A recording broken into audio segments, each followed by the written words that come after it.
Assalamualaikum warahmatullahi wabarakatuh. Selamat pagi semuanya.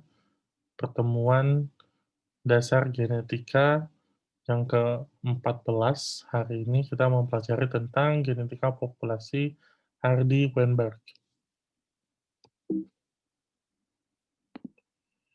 Nah, populasi adalah sekelompok spesies yang hidup di habitat tertentu. Jadi, populasi bisa jadi banyak, tergantung dari habitat yang dia tinggali. Nah, mengapa kita harus mengetahui tentang populasi? Karena populasi terdiri dari individu-individu yang memiliki hampir genotip dan fenotipe yang sama, karena ia hidup di suatu daerah tertentu secara bersama-sama. Hal inilah yang mendasari tentang hukum dasar genetika populasi. Nah, genetika populasi ini dicetuskan oleh Godfrey Hardy dan Wilhelm Weinberg. Nah, Hardy ini adalah seorang matematikawan asal Inggris yang ia menggambarkan penyebaran genotip dengan variasi fenotip pada suatu populasi. Jadi semisal ia menggambarkan genotipe orang Indonesia dengan variasi fenotip yang terjadi pada populasi di Indonesia tersebut. Orang-orang Indonesia hidup di satu populasi, namun fenotipnya bisa jadi berbeda, tetapi genotip dasar atau gennya itu pada sama. Nah, kemudian juga Weinberg, seorang ahli fisika, ia merumuskan prinsip dasar tentang genetika populasi ini. Nah, teori genetika populasi pada satu lokus berkaitan dan berhubungan erat dengan frekuensi gen dan frekuensi genotip. Nanti akan kita bahas. Nah, hukum Hardy-Weinberg berbunyi, di bawah suatu kondisi yang stabil, baik frekuensi gen maupun perbandingan frekuensi genotip akan sama dari generasi ke generasi pada populasi yang berpihak secara seksual. Jadi ada dua hal di sini ya. Yang pertama, ia mengatakan bahwa frekuensi gen dan genotip itu sama dengan catatan kondisi populasinya stabil dan populasi tersebut melakukan pembiakan secara mating atau secara seksual. Jadi tidak dengan propagasi vegetatif. Nah, genetika populasi ini mempelajari tentang perubahan variasi genetik yang terjadi dalam suatu populasi. Semisal tadi saya katakan populasi Indonesia, genotip genotipnya sama, namun sifat yang tampaknya itu berbeda dan menyebabkan variasi pada genetik. Nah, ini dipelajari pada genetika populasi. Mengapa dan apa yang menyebabkan perubahan tersebut? Genetika populasi muncul sebagai cabang ilmu genetika pada tahun 1920 sampai 1930. Adalah uraian perhitungan yang secara matematis. Jadi untuk genetika populasi ini menggunakan rumus-rumus matematika mengenai keberadaan genotip tertentu pada suatu populasi. Perhitungan yang didasarkan oleh teori Mendel dan Charles Darwin, karena genetika populasi ini tujuannya untuk menghitung atau melihat variasi genetika pada populasi, dan bapak genetika adalah Mendel dan Darwin penemu ilmu botani. Lalu di dalam genetika populasi kita akan sering mendengar mengenai gene pool atau lengkang gen atau perkumpulan gen seperti itu ya, gen yang berkumpul. Nah, gene pool adalah jumlah alel dari semua gen dalam suatu populasi. Harus diingat kembali ya, apa itu alel dan apa itu gen. Setiap anggota populasi mewarisi gen dari kedua orang tuanya, menjadi bagian dari kumpulan gen tersebut. Semisal saya mewarisi gen dari kedua orang tua saya, dan saya karena mewarisi gen dari kedua orang tua saya, maka saya termasuk ke dalam uh, gene pool dari leluhur-leluhur saya. Setiap individu dalam populasi tadi, atau gene pool tadi akan meneruskan lengkang gen ke keturunannya. Nanti semisal saya mempunyai anak, maka gen yang ada pada saya itu adalah gen dari yang diturunkan dari leluhur saya, maka gen dari leluhur saya itu juga akan ada pada anak yang saya turunkan. Nah, para ahli genetika populasi mempelajari variasi genetika dalam lengkang gen dan bagaimana variasi ini berubah dari generasi satu ke generasi berikutnya. Semisal nanti leluhur memiliki gen seperti ini, lalu pada keturunan-keturunan selanjutnya apa masih sama atau ada terjadi variasi, dan jika ada variasi bagaimana dan apa penyebab yang merubahnya. Ini yang dipelajari pada genetika populasi. Lalu ada juga yang dipelajari di genetika populasi yaitu polimorfisme. Nah, sesuai namanya poli banyak, morfisme bentuk. Jadi bentuk banyak adalah variasi penampakan suatu sifat dalam populasi. Nah, ini contohnya adalah perbedaan warna dan pola tubuh laba-laba Hawaiian happy face dalam suatu populasi. Nah, di sini ia dalam satu populasi terdapat perbedaan warna dan pola dari buntutnya ini. Ini disebut polimorfisme. Polimorfisme pada tingkat populasi terjadi karena adanya dua alel atau lebih yang berpengaruh terhadap variasi penampakan sifat. Nah, ini disebut sebagai gen polimorfik. Jadi sifat-sifat yang polimorfisme ini disebabkan oleh tidak hanya satu gen. Ia ada beberapa gen yang menyebabkan satu sifat. Sedangkan gen monomorfik adalah gen yang hanya memiliki satu alel dalam populasi dan hanya memiliki satu bentuk saja. Pada tingkat gen, polimorfisme ini terjadi karena perubahan sekuen DNA, karena mutasi, delesi, insersi, dan perubahan asam nukleotida. Jadi jika sekuens gen, masih pada ingat yang ATGC itu? Nah, jika basa nitrogen A, adenin itu terganti oleh eee, timin karena insersi, maka nanti pembacaan sekuen gen ini akan berbeda, sehingga pada tingkat gen akan terjadi perubahan ekspresi gen, dan nanti fenotipnya akan berbeda. Nah, ini yang disebut sebagai single nucleotide polymorphism atau SNP. Ini merupakan marka atau petunjuk bahwa di dalam suatu sekuens gen terdapat perubahan. Jika ada perubahan basa nitrogen tadi, maka ia disebut SNP. Kemudian kita akan mengetahui tentang frekuensi alel dan genotip yang tadi sudah dibahas, dan ini merupakan inti dari pembelajaran genetika populasi. Nah, untuk kita pelajari polimorfisme dalam satu populasi, maka para ahli genetika mengamati tentang frekuensi alel dan frekuensi gen dalam populasi. Nah, rumus untuk menghitung frekuensi alel adalah jumlah kopian alel dalam suatu populasi dibagi total jumlah alel suatu gen dalam populasi. Sedangkan rumus untuk frekuensi genotip adalah jumlah individu dengan gen tertentu dalam populasi dibagi dengan total jumlah individu dalam populasi. Nah, hukum Hardy-Weinberg dicetuskan oleh dua orang yang tadi sudah kita bahas, yaitu Hardy dan Weinberg pada tahun 1908.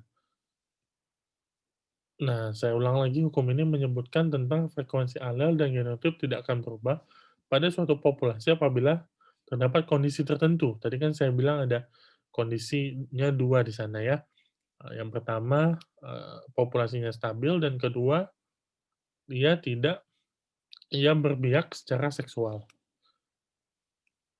Nah, syarat berlakunya teori Hardy-Weinberg jika dirumuskan, maka ada 5. Yang pertama, tidak ada mutasi, tidak ada perkawinan acak, tidak ada seleksi alam, ukuran populasi sangat besar, dan tidak ada aliran gen atau genetic drift atau erosi gen ya. Jadi kalau misalnya kelima syarat ini ada, maka teori Hardy-Weinberg populasinya stabil, maka terjadi seperti itu. Jadi tapi kalau misalnya ada mutasi, ada perkawinan acak, ada seleksi alam, ukuran populasi kecil, dan terjadi genetic drift, maka teori Hardy-Weinberg ini tidak berlaku. Teori Hardy-Weinberg yang mengatakan bahwa frekuensi alel dan genotip tidak akan berubah.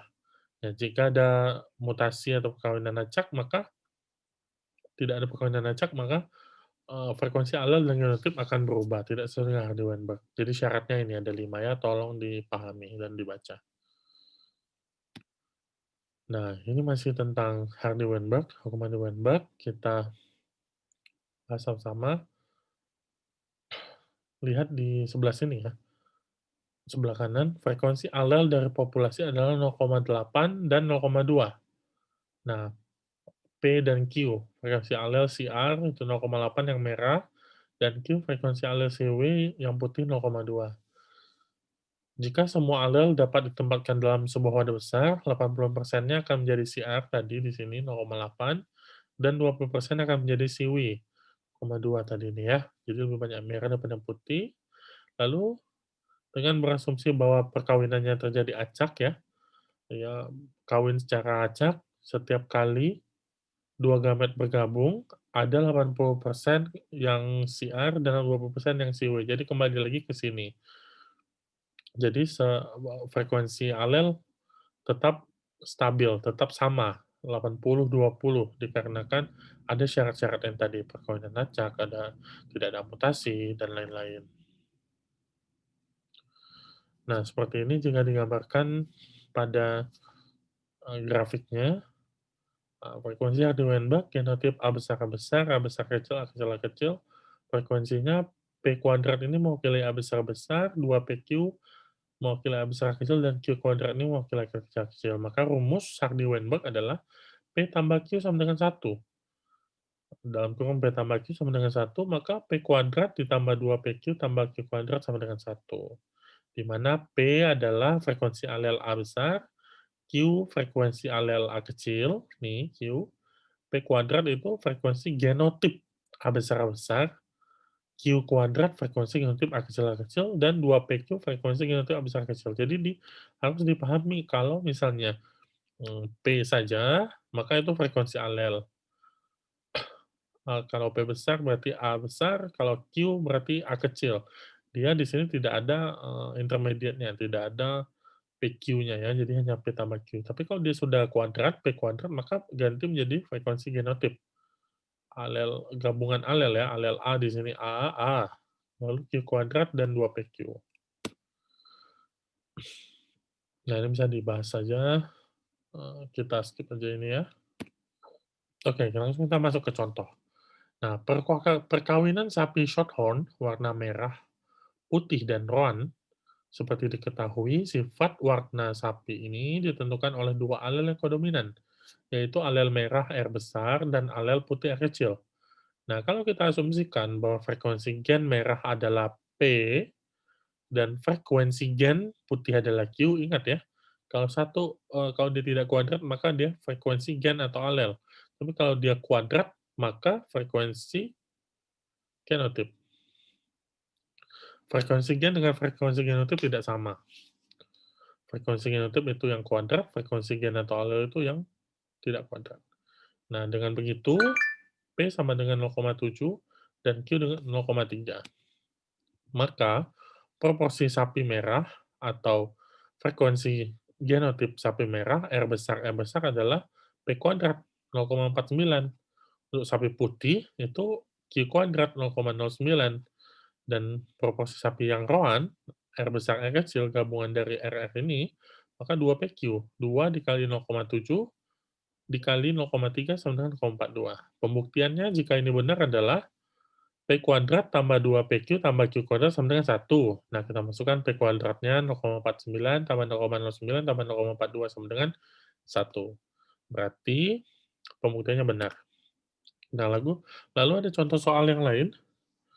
Soal dalam masyarakat X yang berpenduduk 10.000 jiwa, terdapat 4 orang yang albino dari 10.000 ini. Nah, berapa orang yang membawa sifat albino pada masyarakat tersebut? Caranya adalah kita cari dulu frekuensi alel atau gen dari masing-masing. Nah, sudah diketahui bahwa genotipnya A besar itu orang normal, A kecil orang yang albino. Maka kita cari A saja. Kalau ini genotip Kalau A saja ini gen atau alel, maka cara carinya adalah A kecil sama dengan tadi kan sudah dibilang 4 berarti 4 bagi 10.000 jiwa sama dengan 0,0004. Karena kita mau cari yang gen saja atau satu saja alel, maka kita kuadratkan, maka 0,02. Jadi, masih ingat P tambah Q sama dengan satu. Nah, kita masukkan ke sini. P-nya itu A, Q-nya itu P-nya itu A besar, Q-nya itu A kecil sama dengan satu. A kecilnya kita sudah tahu, 0,02, maka kita dapat P-nya atau A-nya, atau frekuensi alel A besarnya adalah 0,98. Nah, setelah kita dapat frekuensi alel A besar dan frekuensi alel A kecil, maka kita cari yang 2 PQ-nya. Cara cari 2 PQ, masih ingat rumus ini, P kuadrat tambah 2PQ tambah Q kuadrat. Nah, pembawa sifat albino itu dia yang intermediar ya, genotipnya yang A besar A kecil. Jadi yang kita cari adalah yang ini, 2PQ. A kuadrat tadi kita sudah tahu, A-nya adalah 0,98, maka A kuadrat dikuadratkan. A kecil kuadrat juga kita kuadratkan, maka 2A besar kecil ya 2 dikali 0,98 dikali 0,2 sama dengan 0,0392 atau 3,92% yang pembawa sifat albino A besar kecil. Maka pembawanya 10.000 dikali 3,92%. Jadi ada 392 orang yang bersifat intermedier dan ia sebagai pembawa albino. Nah, mungkin cara ini agak rumit ya, karena tidak teratur. Jadi ada satu lagi cara jika nanti ada soal seperti itu. Nah, pertama yang harus kalian catat adalah rumus 1 dan rumus 2. Rumus 1 itu P kuadrat tambah 2PQ tambah Q kuadrat. Nah, P kuadrat ini adalah frekuensi gen orang yang normal, lalu dan yang 2PQ ini heterozigot yang pembawa, dan Q kuadrat yang albino. Rumus 2-nya P tambah Q. P-nya frekuensi alel yang normal, Q adalah frekuensi alel yang albino. Nah, pertama kita cari dulu frekuensi alel albino. Kita kan belum tahu frekuensi alel albinonya ya. Tadi yang kita tahu adalah jumlah orangnya. Jadi frekuensi alel albino Q kuadrat 4 dibagi 10.000 diakarkan 0,02. Lalu cari alel normal, sudah dapat yang Q, maka cari yang P atau A besar 0,98. Maka mencari frekuensi gen heterozigot 2PQ, 2 kali 0,98 kali 0,02, 0,0392. Lalu cari jumlah penduduk yang bergenotip heterozigot tadi, atau bersifat pembawa albino, A besar kecil, maka dikalikan hasilnya adalah 352 orang. Sekian materi tentang genetika populasi hari ini. Jika ada pertanyaan, boleh langsung ke forum diskusi. Terima kasih. Assalamualaikum warahmatullahi wabarakatuh.